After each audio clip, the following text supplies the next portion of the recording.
नमस्कार, हर हर महादेव, जय भोलेनाथ। आपका स्वागत है आपके खुद के YouTube चैनल पर जिसका नाम है चाचा के फैक्ट्स। मैं नितिन हूँ, कहानियाँ सुनाता हूँ और कभी फैक्ट्स, कभी ईश्वर से जुड़े चमत्कार, कभी रोचक पौराणिक कथाएं और कभी तीसरी शक्ति के प्रकोप के बारे में बात करता हूँ। कहानी के माध्यम से समझाता बताता हूँ। अगर आपके पास कोई ऐसा एक्सपीरियंस है जिसे लोग सच नहीं मान रहे, ठीक है, लेकिन आप जानते हो कि वो जो हमारे साथ घटा है वो आज भी एक सरसरी सी पैदा कर देता है, मुझे मैसेज करिए। मैं हर किसी की कहानी को सच मानकर अपलोड करता हूं, तो निश्चिंत रहिए और थोड़ा सा इंतज़ार भी करिएगा जब आप मुझे कहानी भेज देते हैं। थोड़ा वक्त लगता है मुझे हर किसी की कहानी को प्रस्तुत करने में। आज की कहानी एक ऐसे परिवार की है जिसके अंदर हर कोई जानता था कि क्या खेल चल रहा है और कौन कर रहा है, लेकिन कर कुछ नहीं पा रहे थे। एक छोटी सी शुरुआत ऐसी रही कि हाँ, जिंदगी में इनके बदलाव आने शुरू हो गए। तो जिससे ये डर रहे थे उसके साथ इन्हें कंफर्टेबल लगने लगा, लेकिन जो हुआ आगे बड़ा भयानक था। अभी फिलहाल चैनल का इंट्रो, फिर उसके बाद आकर कहानी शुरू करूंगा। कहीं मत जाइएगा, पूरी कहानी सुनिएगा। हर हर महादेव।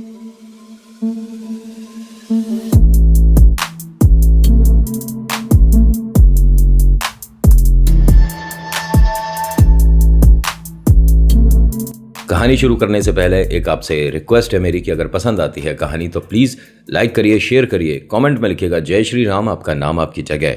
और अगर पहली बार आए हैं, कहानियों में रुचि है, ये वाली कहानी आपको ठीक लगी, 2-3 और देखिए, उसके बाद सब्सक्राइब ज़रूर करिएगा, क्योंकि इस तरह की कहानी अक्सर मैं लाता रहता हूँ। आज की कहानी संदीप और प्रकाश की है। संदीप और प्रकाश ये वो लड़के हैं जो कि कॉलेज टाइम से एक साथ थे।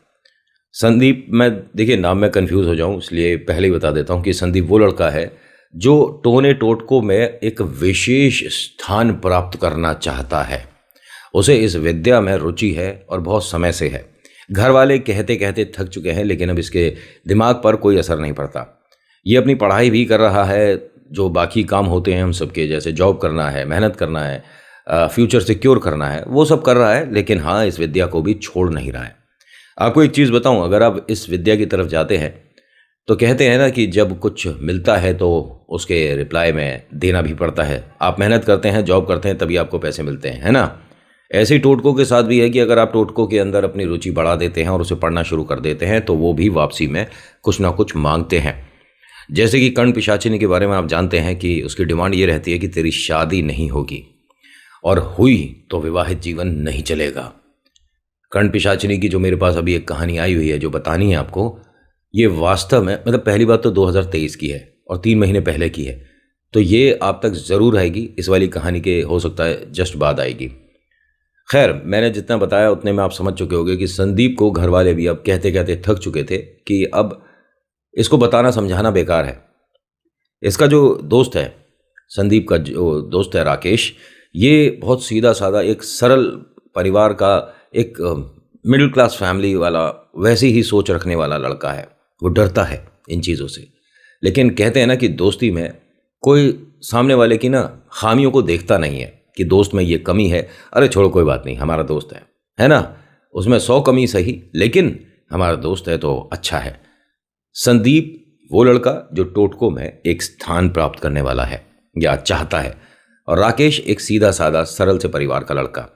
और ये जो संदीप है ना, पैसे में भी मजबूत है। तो इसको जो इसके गुरुजी हैं, या गुरु ना कह के तांत्रिक कह देता हूँ, जो इसके गुरु हैं, तांत्रिक जो हैं, वो जो मंगाते हैं स्पेशल चीज़ें जो होती हैं, ये अवेलेबल कर लेता है। कहीं ना कहीं से जुगाड़ हो जाती है। इसको कभी समस्या नहीं आई। ये 4 बार 5 बार शमशान घाट में भी बैठकर अपना जो इनकी पूजा क्रिया होती है वो कर चुका है।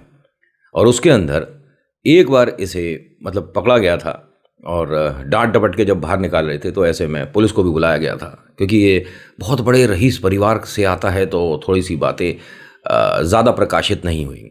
ठीक है, बस इसे घर तक पहुंचाया और बताया कि दोबारा से इस तरह की हरकत नहीं होनी चाहिए, अदरवाइज़ हम एक्शन लेंगे। ठीक है, एक तरह से हाँ, सब लोग एकदम जेल नहीं पहुंचते हैं, समझाया जाता है तब जाके काम होता है। और जब आदमी अच्छी फैमिली से बिलोंग कर रहा हो, बहुत पैसे वाला हो, बहुत एक नामी ग्रामी फैमिली हो, तो भाई उसे एकदम से अंदर, मैं ज़्यादा नहीं कहूँगा, आप समझदार हैं। संदीप और प्रकाश को आप जान गए ना। अब देखो प्रकाश बोल रहा हूँ, मैंने राकेश बोला था, यहीं लोग कहेंगे, तो इसीलिए थोड़ा सा कन्फ्यूज़न हो जाता है। संदीप और राकेश दोनों की दोस्ती काफ़ी समय से चल रही है और अब बस कॉलेज पास आउट होने वाले थे। कॉलेज पास आउट होने के बाद दोनों की दुनिया बदलने वाली थी। ध्यान से सुनिएगा। एक लड़का वो है जो कि इसके बाद जॉब करे ना करे कोई फ़र्क नहीं पड़ता, घर में व्यापार चल रहा है, फैक्ट्री है, कोई फ़र्क नहीं पड़ता इसे। दूसरा वो कि यहाँ से बाहर निकलते के साथ ही 1 हफ्ते के अंदर या 15 दिन के अंदर मुझे जॉब पर आना है, घर परिवार संभालना है, बहुत सारी जिम्मेदारियाँ हैं। तो ऐसे में दोनों की मानसिकता बदलने वाली थी कि बाहर की दुनिया बहुत भयानक है भाई। बाहर की दुनिया में न जाने कौन हमारा साथ देगा, क्योंकि जॉब देखिए एकदम से नहीं मिल पाती है, कभी कभी तो एक दूसरे की जान पहचान से और कभी कभी किस्मत से। और ये सारी बातें मैं इसलिए कह रहा हूँ क्योंकि इस लड़के ने तकरीबन 3 महीने ट्राई करा। राकेश के बारे में बोल रहा हूँ। संदीप से मिलता जुलता रहता था, संदीप से यारी दोस्ती चलती रहती थी, वो कोई दिक्कत नहीं, हफ्ते 2 हफ्ते में 3-4 बार मिल लिया करते थे। लेकिन एक ऐसा समय आया जिसके अंदर राकेश को ऐसा लगने लगा कि उसकी किस्मत है ही नहीं, वो पैसे नहीं कमा सकता, उसकी पढ़ाई व्यर्थ हो गई, सब कुछ बेकार हो चुका है। एक बार की बात है, ये घर में सभी लोग बैठे थे। राकेश घर का सबसे बड़ा बेटा है, ठीक है। राकेश से छोटी 2 बहनें हैं। राकेश घर में बड़ा मायूस सा बैठा था, तो मम्मी पापा ने पूछा कि बेटा क्यों निराश है, क्या हुआ। उसने बताया कि मेरी ना किस्मत अच्छी है ही नहीं, मतलब इतने अच्छे नंबरों से भी पास होने के बाद मुझे कोई नौकरी नहीं मिल रही है, पता नहीं मैं घर कैसे संभालूंगा, क्या करूंगा। दोनों बहनें हैं, इन गुड़िया के लिए जो सोचा है क्या कभी सपने पूरे होंगे नहीं होंगे।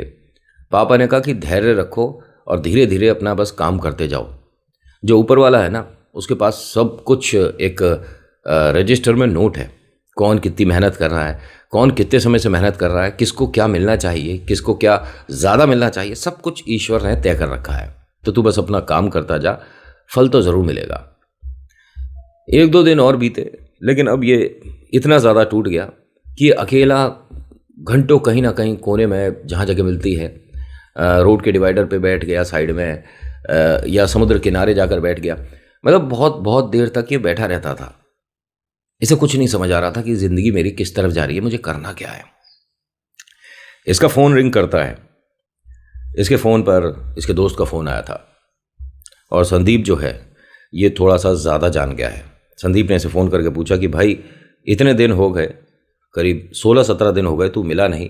अभी तेरे घर भी गया था, सुनने में आया कि तू नौकरी के उस पर गया था तलाश पे, क्या हुआ, आज कुछ बात बनी? तो उसने कहा नहीं भाई कुछ नहीं हो रहा और मैं मिलना भी नहीं चाहता। कह रहा क्यों, मैंने क्या गलती कर दी यार, हम दोनों की दोस्ती को कभी भी किसी सवाल की ज़रूरत नहीं पड़ी कि सॉल्व करेंगे तब दोस्ती चलेगी, लेकिन तू मेरे से नाराज़ क्यों है? उसने कहा भाई मैं तेरे को एक सच बात बताऊं कि अगर मेरा और कोई भाई होता जो कि घर संभाल लेता तो मैं चला जाता। कह रहा बेकार की बातें नहीं करते, तू बस कहाँ है ये बता दे। उसने कहा कि बस मैं घर पहुंचूंगा आधे घंटे में, थोड़ा समुद्र किनारे आकर बैठ गया था। कह रहा वहीं बैठा रहे, बस मुझे तू जगह बता कि कौन सी जगह बैठा हुआ है। उसने जगह बताई और ये देखिए ये दोस्ती की एक बेमिसाल बात कहूँगा कि दोस्त को देखते के साथ ही कुछ प्रॉब्लम्स हल हो जाती हैं, क्योंकि दोस्ती एकमात्र ऐसा रिश्ता है जो कि हम संसार में आने के बाद खुद बनाते हैं। बाकी सब तो हमें पैदा होते ही मिल जाते हैं, है ना, मम्मी पापा, बहन भाई, मौसा मौसी, मामा ताया, ये सब कुछ डिसाइडेड है, लेकिन दोस्ती खुद करनी पड़ती है। इसका दोस्त इसके लिए यहाँ पहुँचा और कहता है ऐसे देखकर कि यार मुझे तेरे को देखकर बहुत बुरा लग रहा है, तू मेरी फैक्ट्री में काम क्यों नहीं करता? मैं पापा से बोल दूंगा, तेरी नौकरी कल से शुरू हो जाएगी। उसने कहा नहीं भाई, मैं सोच रहा था कि इंसान क्वालिटी रखता है तो उसे नौकरी मिलती है, लेकिन ऐसा कुछ है नहीं और मैं किसी पर बोझ नहीं बनना चाहता।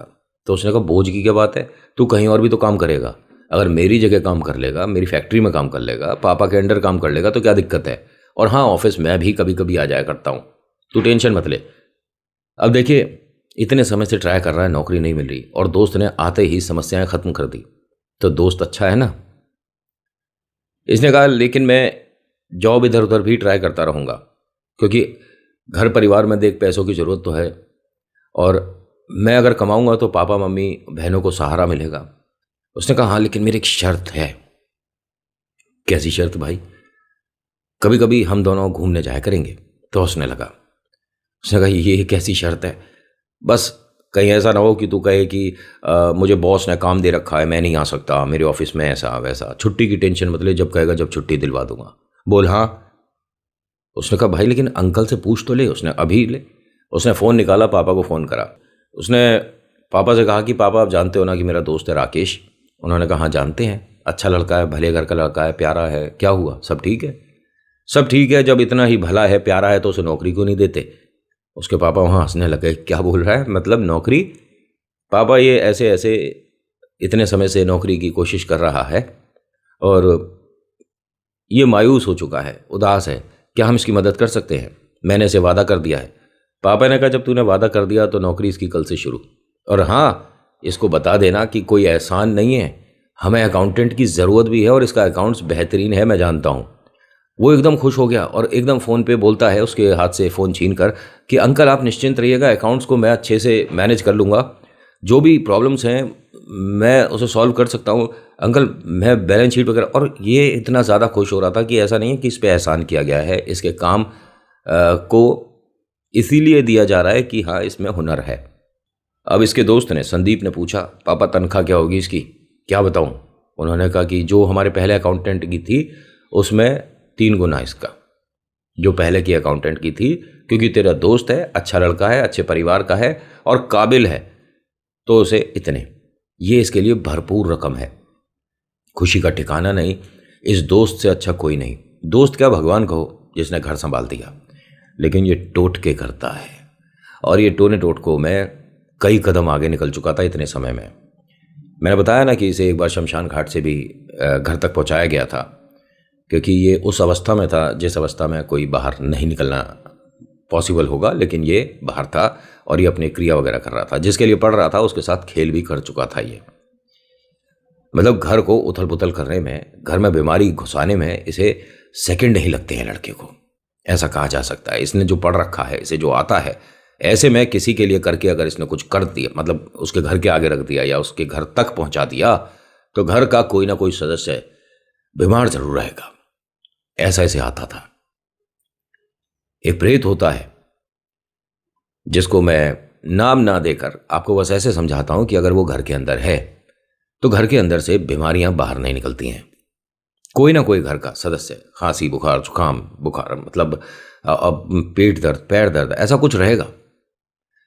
एक ठीक होगा तो दूसरे के साथ समस्या होगी, दूसरा ठीक होगा तीसरे के साथ समस्या होगी, तीसरा ठीक होगा, कोई ना कोई घर का जो सदस्य है उसके साथ ये शुरू हो जाता है। और हाँ, ये आजकल 2023 में बहुत कॉमन हो रहा है। इसे पढ़ना बहुत आसान होता है, इसे किसी के घर पर रखना, किसी के घर में छोड़ना बेहद आसान होता है। राकेश देखिए मिडिल क्लास फैमिली से है, लेकिन कोई हारी बीमारी नहीं घर में। संदीप जो है, इसकी दादी अम्मा बहुत पहले से डरती थी कि जो हमारा पोता पढ़ रहा है ये गलत है, क्योंकि ये घर से किसको ले जाएगा जिसके सहारे ये सब प्रेत रिलेटेड काम कर रहा है ना। इसके साथ मैं आपको समझाऊं, जब कोई इस तरह की विद्या पढ़ रहा होता है तो एक लेवल पे आने के बाद उसके साथ हमेशा एक आध कोई परछाई रहती है जिससे वो काम करवाते हैं। इसके साथ जो है वो अच्छा नहीं है। कहते हैं कि 2 तरह की आत्माएं होती हैं, एक वो जो अच्छी होती हैं, आती हैं, सवाल का जवाब देंगी, इशारा सा बताएंगी जो भी आपको, फिर उसके बाद चली जाती हैं। लेकिन एक होती है भयानक या घबराई हुई या डरी हुई, मतलब आत्मा भी कह सकता हूं, जिन पर उनका जोर नहीं चल रहा, वो सिर्फ और सिर्फ तांत्रिक के इशारों पर है। तो वो एक तरह से गुस्सैल भी हो सकती हैं, क्रोधित हो सकती हैं, और कभी कभी ज़्यादा भारी भी पड़ जाती हैं। जो बुलाता है ना, उसके कहने से भी वो फिर जाती नहीं है, तभी ये उतारे वगैरह शुरू होते हैं। लेकिन अगर उसके माध्यम से उसका कोई अंश किसी के घर में छोड़ना हो तो ये बड़ा आसान होता है उसके लिए। हाँ, मैं समझाऊं, किसी आदमी ने ये टोना टोटका अच्छे से सीखा, जितना मतलब कॉपी किताबों से, इधर उधर से, किसी गुरु से सीखा थोड़ा सा, और उसके साथ एक कोई प्रेत हमेशा, जैसे मैंने बताया कि रहने लगा, कोई ऐसी आत्मा उसके साथ रहने लगी। अब उसने किसी के लिए कुछ पढ़ा, तो ये जो आत्मा है, जो प्रेत है, ये अपना एक हल्का सा अंश, एक बाल उस घर पर छोड़ देगा और उस घर का बहुत बुरा हाल हो जाता है। उस घर के किस सदस्य पे ये अपनी पकड़ बना ले कुछ नहीं कह सकते, क्योंकि उसने पूरे घर को लपेटा है। ऐसे में ही उतारे जब होते हैं उसके बाद घर में कीला भी कराया जाता है, घर में 4 कील बनती है। ठीक है, वो यहाँ आपको किस तरह से समझाऊं, क्योंकि बहुत से लोग हैं वो सोचते हैं कि जो बता रहा हूँ इस तरह से घर पे हम अगर कील लगा देंगे, ठोक देंगे तो वो सब, भाई ऐसे नहीं होता है। आपको वो विद्या को किस तरह से काटना है आना चाहिए। ठीक है, आप जय श्री राम बोलिए, हनुमान चालीसा बोलिए, दुर्गा कवच बोलिए, आपको बहुत पॉजिटिव वाइब्स मिलेगी, आपका समय अच्छा व्यतीत होगा, आपके घर पर थोड़े ये चीज़ें करना ना पॉसिबल कम होगा, और एक लेवल पे आने के बाद हो ही नहीं सकता। मैंने जो चीज़ बताई है इतना ही है, इसके साथ आपको बहुत सारे 100 काम करने हैं, ये चीज़ें लाओ, वो चीज़ें लाओ, ये खरीदो, वो खरीदो, ऐसा कुछ बताया मैंने? नहीं, क्योंकि इनकी ज़रूरत ही नहीं पड़ती। बालाजी का नाम ही काफ़ी हो जाता है। ठीक है, तो आप उन पर विश्वास रखो, और अगर बाई चांस आपके घर में कुछ ऐसे सिम्टम्स हैं कि हाँ हमारी बीमारी कुछ समय ज़्यादा से चल रही है, तो किन्हीं भी भगत जी को बुलाने से पहले घर में एक बार धूमल करना, मतलब जैसे धुनी भी कहते हैं बहुत सारे लोग। एक छोटा सा कहानी से हटकर बता रहा हूँ और ज़रूरी है, मैं सिर्फ ऐसे ही हवा में बातें नहीं कर रहा हूँ, बकवास नहीं कर रहा हूँ, फालतू की बात नहीं है। ठीक है, ध्यान से सुनिएगा। अगर आपके भी घर में कुछ इस तरह का है तो करके देखिए। उपला होता है ना, उपला लीजिए, एक जो छोटा सा हवन कुंड आता है, अगर वो है पॉसिबल ठीक, नहीं तो किसी और चीज़ पर रख कर घुमा दीजिएगा घर में। ठीक है, एक छोटा सा हवन कुंड रखिए, उसमें पहले तो आपको एक उसके अंदर उपला रखना है, फिर उसमें आपको 5 लौंग रखनी है, फिर उसके बाद कपूर रखनी है, थोड़ी सी आपको हवन सामग्री रखनी है, और हल्का सा नमक डालना है, बहुत हल्का सा, ना के बराबर, जो कि है नहीं है।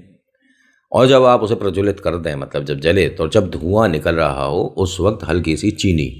ठीक है, एक हाथ खाली रखिएगा, दूसरे हाथ से इस छोटे से हवन कुंड को पकड़कर चलिएगा। बहुत से होते हैं जिनको रुमाल पकड़ के चलने की आदत है, या फ़ोन उनके हाथ से नहीं छूटता, तो मैंने कहा एक हाथ खाली रखिएगा। ठीक है, और जब उसे घुमा रहे हों तो पूरे घर में जो जो आपको ऐसा कमरा लगता है कि यहाँ पर कुछ है, मतलब अजीब सा लगता है, तो उसकी जितनी दीवार पॉसिबल हो उतनी छूइएगा। समझ पा रहे हो? नहीं तो इसको दोबारा से पीछे जाकर सुन लीजिएगा जो मैंने बताया है।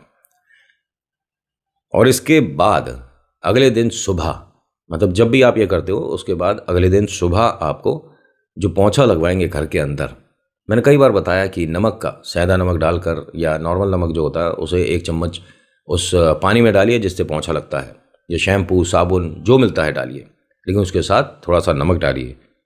1 चुटकी बहुत है या 1 चम्मच बहुत है। पूरे घर में जहाँ जहाँ आपको नेगेटिव वाइब्स आती हैं वहाँ वहाँ इसको करिए। ठीक है, उसके बाद उस पानी को फ्लश आउट करिएगा, किसी जानवर को पीने के लिए नहीं देना है। समझ गए? बहुत से लोग की गाय को रख देते हैं बाहर, गली के डॉग्स वगैरह को रख देते हैं, चिड़िया को रख देते हैं। क्यों? साफ पानी नहीं रख सकते उनके लिए? पोंछे लगे हुए पानी को आप क्यारी में, नर्सरी में इधर उधर डाल सकते हो, लेकिन इस वाले को जो मैंने करवा रहा हूँ आपसे, इसको नहीं। इसे बहते पानी में, नाली में डाल सकते हो, चलेगा, लेकिन घर के बाहर।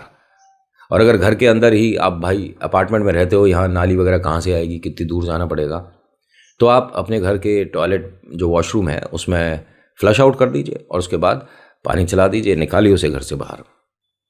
ऐसा आपको 15 दिन में एक बार करना होता है। इसको करने के बाद अगर आपके घर में, देखिए भूत प्रेत ऐसा नहीं कि हर किसी के घर में है, लेकिन कहीं ना कहीं एक हल्की सी नेगेटिव वाइब्स, एक रुका समय आ जाता है ना, तो उसको दोबारा से आप चार्ज करें, उसको दोबारा से आप बूस्ट करें, दोबारा से आप उसे एक्टिव करें। तो ऐसे में अगर ये काम करते हो तो 101% आपको फ़र्क दिख जाएगा विदिन 15 डेज़।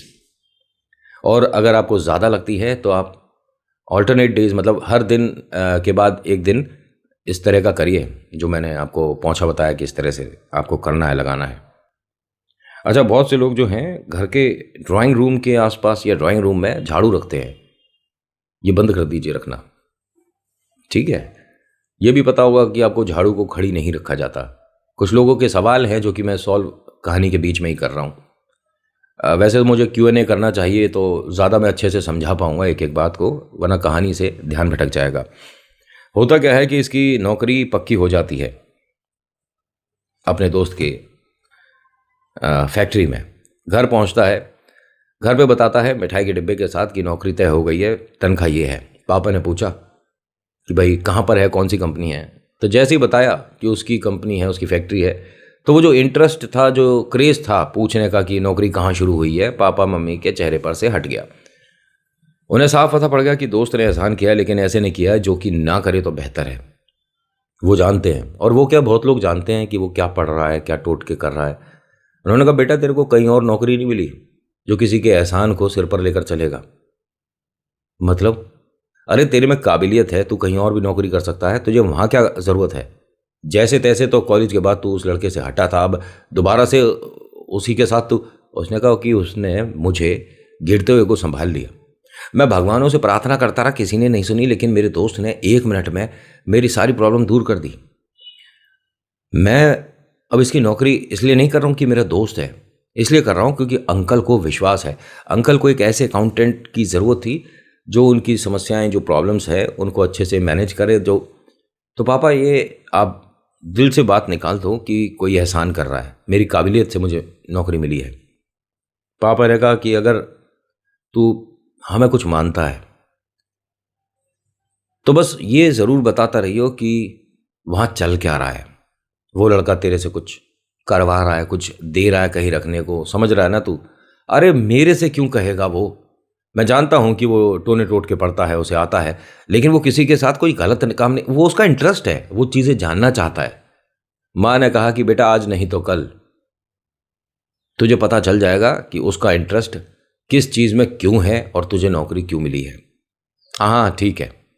दोनों गुड़ियाएँ जो हैं, दोनों बहनें जो हैं, उनके लिए भी मिठाई लाया था, उनकी स्पेशल कुछ डिश ऑर्डर करी, इन्होंने खाई। सब लोगों ने एक तरह से सेलिब्रेट तो करा, लेकिन माता पिता के चेहरे पर अब डर और चिंता है कि हमारा बेटा गलत दिशा में जा रहा है, इसे इस लड़के से जितना दूर हो जाना चाहिए था उतना बेहतर है। लेकिन वापस से इन दोनों की दोस्ती शुरू हो रही है, और ये आदमी जो दूसरा है, ये आज नहीं तो कल कोई ना कोई फ़ायदा ज़रूर उठाएगा, क्योंकि इनको यारी दोस्ती रिश्तेदारी माता पिता से कोई मतलब नहीं होता। इन्हें बस अपने टोटके को और ज़्यादा प्रभावशाली कैसे बनाया जाए ये आता है। वही हुआ। उन सब ने इंतज़ार किया था कि हफ्ते 2 हफ्ते लगेंगे जब शुरू करेगा। उसने पहले दिन ही इसके कमरे में, इसके ऑफिस में, इसके कंप्यूटर के सामने कुछ रखा हुआ था। ये वहाँ पहुँचा, सभी से हाय हेलो हुई, गुड मॉर्निंग हुआ, बताया कि ये हमारे नए अकाउंटेंट हैं और फैक्ट्री आलीशान है, बड़ी है, और ये बहुत बड़े लेवल के लोग हैं जिनके पास ये पहुँचा है। और फैक्ट्री भी मैं क्या बताऊँ आपको कि 100 या 60-70 लोगों की नहीं है, काफ़ी बड़ी फैक्ट्री है भाई साहब, 3-3 शिफ्ट चलती हैं। ऐसे में इसकी तनख्वाह जो है, इसे बेहद खुशी है। और इसके साथ इसके 2 जूनियर अकाउंट्स में भी हैं जो कि देखते हैं, उनके पास भाई साहब के बाद में काम आता है। जैसे मैं जितना समझा सकता हूँ उतना बता रहा हूँ। इसके कंप्यूटर के सामने कोई चीज़ रखी थी, ये उसे देखकर समझ गया कि ये किसने रखा होगा, लेकिन क्या करे, इसके बारे में बताएगा मम्मी पापा के सामने तो बेइज्जती हो जाएगी ना, इसीलिए उस चीज़ को साइड करा थोड़ा सा और अपना काम शुरू करने लगा। तभी इसका दोस्त आ गया कि भाई मैंने तेरे लिए एक गिफ्ट रखा था, वेलकम है, कहाँ रख दिया तूने। तो उसने देखा वो साइड में रखा है। अरे अच्छा है तूने फेंका नहीं, कभी कभी तू इतना गुस्सा हो जाता है तो चीज़ें। खैर एक काम कर, वो मुझे दे, तुझे पसंद नहीं आया ना, मुझे दे दे। उसने कहा नहीं भाई पसंद आया, लेकिन बस चीज़ समझ नहीं आई ये क्या है। उसने कहा ये पता नहीं क्या बोला, 1 मिनट मेरे पास लिखा हुआ है, क्रोम क्रिस्टल है। अच्छा, कहता है ये क्रोम क्रिस्टल होता है, दिन की शुरुआत अच्छी होती है इसे देखने से, लेकिन तुझे अच्छा नहीं लगाना, तू मुझे दे दे। नहीं भाई जब तू कह रहा है अच्छी चीज़ है तो छोड़, मैंने पसंद किया, मेरे पास रहने दे यहाँ। उसने कहा जितना कह रहा हूँ उतना कर। इतना कहते के साथ ही इसने वो उठाया, क्योंकि यहाँ ये दिमाग पड़ चुका था। जो जानता है ना कुछ करना, इसने सामने वाले का दिमाग पढ़ भी लिया और बांध लिया सेकंड में।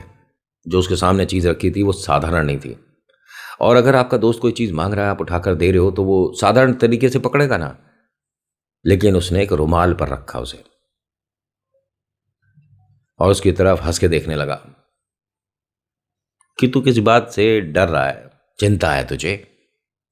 उसका नहीं नहीं कोई चिंता नहीं मेरे भाई, सब कुछ ठीक है। चिंता नहीं है ना, पक्का? हाँ भाई कोई चिंता नहीं, बस तेरा एहसान कैसे मैं उतारूंगा मुझे नहीं समझ आता। तो कहता उतर जाएगा वो भी, और ये एहसान तू ही उतारेगा, देख, आज नहीं तो कल, लेकिन उतारेगा ज़रूर। तू परेशान मत हो, यहाँ तुझे किसी भी तरह की कोई भी प्रॉब्लम होती है तो मैं हूँ तेरे साथ। उसने कहा हाँ थैंक यू। और तू ऑफिस में कहाँ कहाँ बैठता है, तेरा कैबिन कौन सा है? उसने कहा मैं कभी आता हूँ कभी नहीं आता हूँ, अभी फ़िलहाल मैं कहीं दूर जा रहा हूँ, 3 दिन बाद आऊँगा, तू अपना ख्याल रखियो, लेकिन एक काम करेगा मेरे लिए? उसने कहा हाँ बोल। मुझे हर 2-3 घंटे बाद फ़ोन करियो, बताइयो यहाँ क्या चल रहा है। हर 2 घंटे बाद?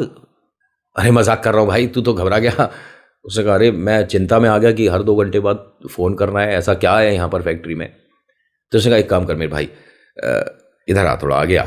उसे आगे बुलाया, जैसे ही वो खड़े होकर इसके पास आने लगा उसने कहा बैठा रहे, इसी जगह बैठा रहे, एक काम कर इधर दिखा। थोड़ा सा और उसे आगे बुलाया, उसके माथे पर इस चीज़ को लगाया कि तेरा सारा समय अच्छा हो जाएगा। पता नहीं क्या कर रहा था, जो भी कर रहा था, पढ़ने लगा उसके लिए कुछ।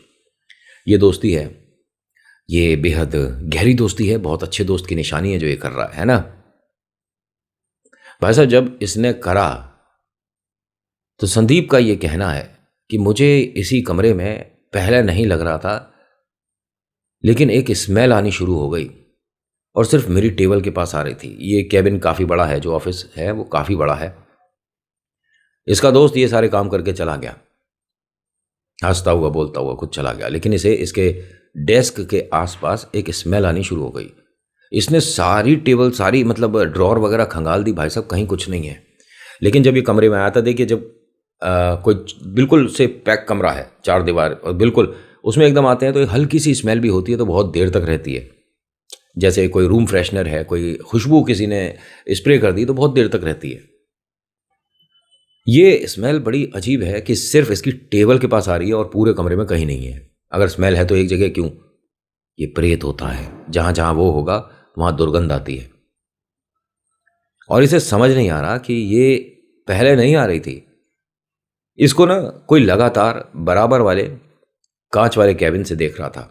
ध्यान से सुनिएगा, इसका जो एक कमरा है सामने कांच का है कैबिन, और फिर दरवाज़ा है, इधर दीवार है, पीछे दीवार है, और साइड में जो है यहाँ से सारा ऑफिस दिखता है। एक तरह का ऐसा बना हुआ है, नीचे आधी दीवार है और ऊपर कांच है, बाकी इस तरह से सब एक दूसरे को देख सकते हैं, ऐसा बना है।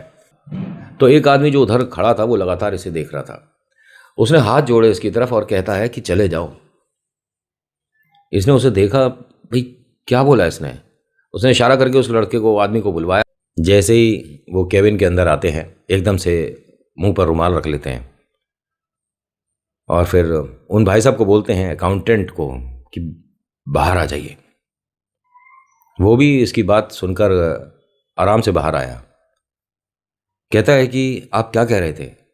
मैं ये कह रहा था सर कि आप ये काम मत करिए, ये फैक्ट्री में काम मत करिए। तो उसने कहा क्यों, आप तो कर रहे हो ना, तो मैं भी कर सकता हूँ। कह रहे लेकिन ये कमरे में मत करिए। ये कमरा उन्हीं का था पहले, लेकिन उन्होंने 3 महीने बाद इसको इस तरह से करवा दिया और कि कोई और आकर बैठेगा। और वो जो भाई साहब हैं, जो हमारे मालिक के बेटे हैं, ये टोने टोट के जानते हैं। तो हंसकर क्या कहता है कि मैं जानता हूँ, से मेरा दोस्त है और अच्छा लगा कि आपने मेरी थोड़ी सी चिंता करी है,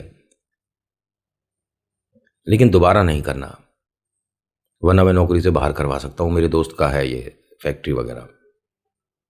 उन्होंने कहा नहीं सर, मैं कौन होता हूँ कि आपको दोबारा कहूँगा, लेकिन बस मेरा बताना फ़र्ज़ था, मुझे लगा कि आपको बताना चाहिए, सो मैंने बताया। इस आदमी ने बस एक बार आंखें पलटी, अकाउंटेंट साहब की आंखें पलट गईं।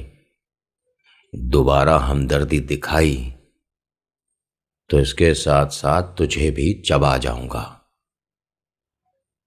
इसके बाद क्या हुआ, बेहद खतरनाक हुआ। अगले भाग में। आज की कहानी में इतना ही। कैसी लगी बताएगा ज़रूर। किसी भी बात पर यकीन करना नहीं करना सब डिपेंड करता है सिचुएशन पर, आप पर नहीं। फिलहाल आपके साथ सिचुएशन कैसी है, बात को सच माने नहीं माने क्या है, क्योंकि कहीं ना कहीं लोगों को इशारे तो आजकल मिल रहे हैं। So thank you so much for watching. मेरा नाम नितिन है। मुलाकात करूंगा आपसे एक अगली वीडियो में। हर हर महादेव, जय भोलेनाथ। धन्यवाद।